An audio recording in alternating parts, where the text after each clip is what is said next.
से।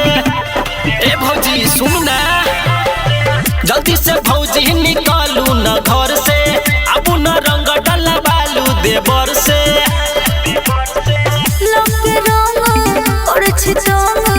हमरा भीतर के चीज भिजेबै के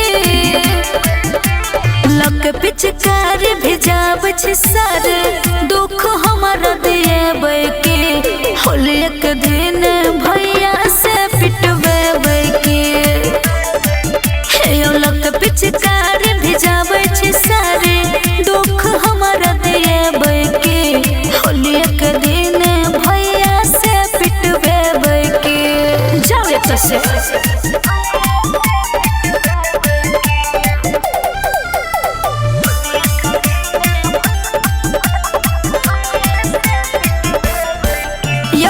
रंग बहाने छुए छी अंग यो किया देवर हमरा करे छी तंग यो। हमरा सया रंग बाली एक चोली भौजी के बिना अधूरा होय छै होली। रंग बहाने छुए छी अंग यो किया देवर हमरा करे छी तंग यो। हमरा सया रंग बाली एक चोली भौजी के बिना अधूरा होय छै होली। दूर और छिहाला बोलू टोला में सबके जनेबै के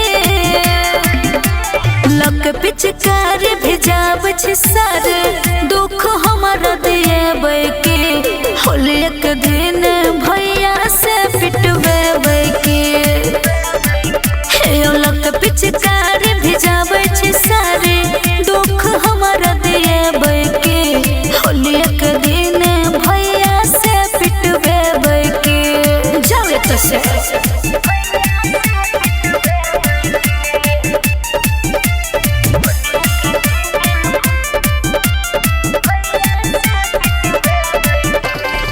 रंग कम ज्यादा लागै पानी एना जे डलबै तो हेतै परेशानी।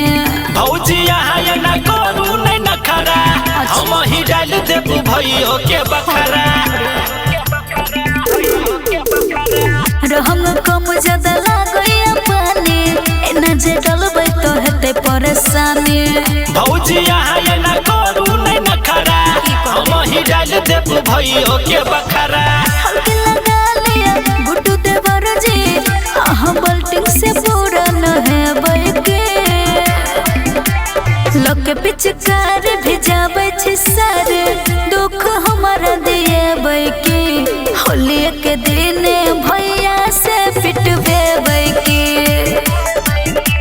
लक पिचकारी भिजाबै छै सारे दुख हमरा दिएबै के होली के दिन भैया से पिटबै के।